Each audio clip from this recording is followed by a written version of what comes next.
Assalamualaikum warahmatullahi wabarakatuh. Om Swastiastu, salam sejahtera untuk kita semua. Namo Buddhaya, salam kebajikan. Perkenalkan, nama saya Siska Kristi Purwinta. Saya berasal dari sekolah SMAK GPID Sumbersari.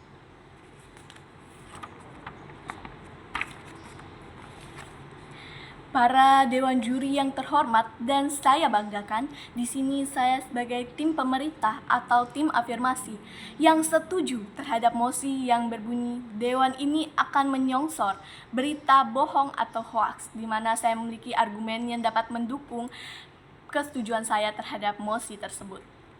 Yang pertama, melindungi keselamatan publik.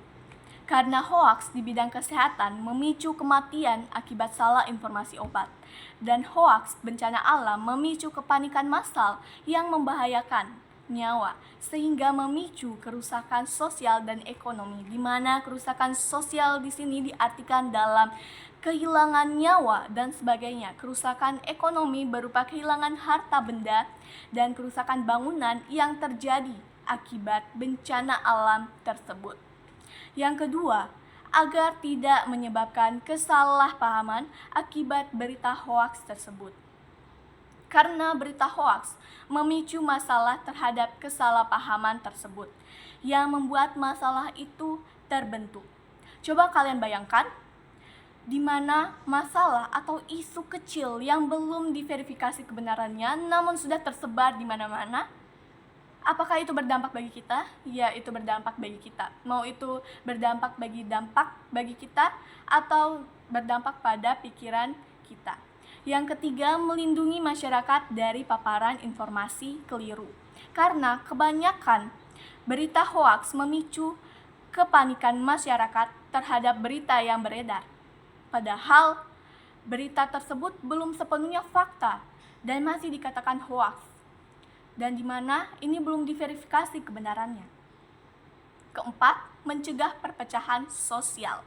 Karena hoaks yang bermuatan sara, suku, agama, ras, dan antar golongan sangat berbahaya bagi persatuan bangsa kita. Sensor ini diperlukan untuk meredam konflik yang terjadi sebelum meluas atau tersebar luas.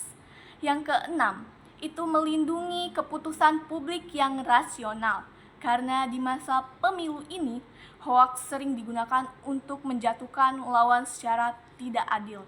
Sehingga sensor ini menjamin pemilih membuat keputusan secara fakta dan bukan secara dorongan dari orang tersebut. Yang keenam, ini mencegah hukum yang berlaku.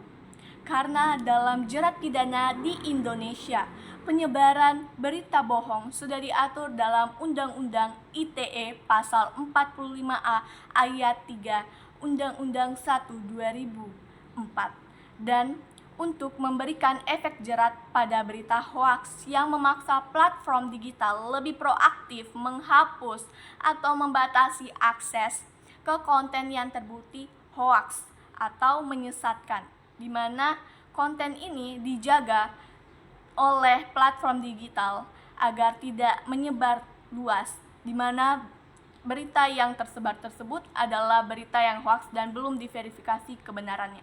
Yang ketujuh, hoaks berdasarkan AI atau deepfake terlalu canggih, di mana karena manipulasi video dan suara saat ini sangat mirip dengan aslinya. Tidak dapat dipungkiri, AI zaman sekarang sangatlah canggih di kalangan masyarakat yang dapat membantu kita dan dapat mengcopy video atau foto ataupun suara kita dalam informasi ataupun dalam bidang digital tersebut, di mana seringkali disalahgunakan yang dapat memperburuk keadaan kita.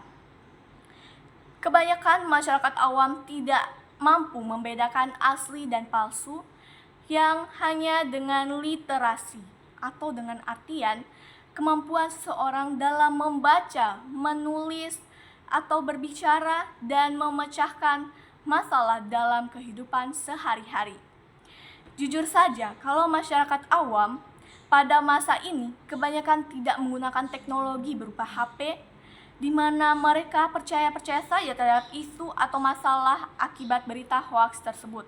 Dikarenakan keterbatasan penggunaan teknologi berupa HP di masyarakat awam, terutama khususnya daerah desa atau pedesaan dalam seperti Baduy, itu kurangnya penggunaan teknologi HP atau keterbatasan akibat kurangnya internet dan kurangnya tenaga listrik yang ada di sana. Tidak dapat dipungkiri bahwa internet dalam AI ini sangatlah canggih yang membuat kita sangat percaya terhadap isu atau masalah yang terjadi, namun sepenuhnya masalah itu belum sepenuhnya terjadi dan belum diverifikasi secara fakta. Terima kasih.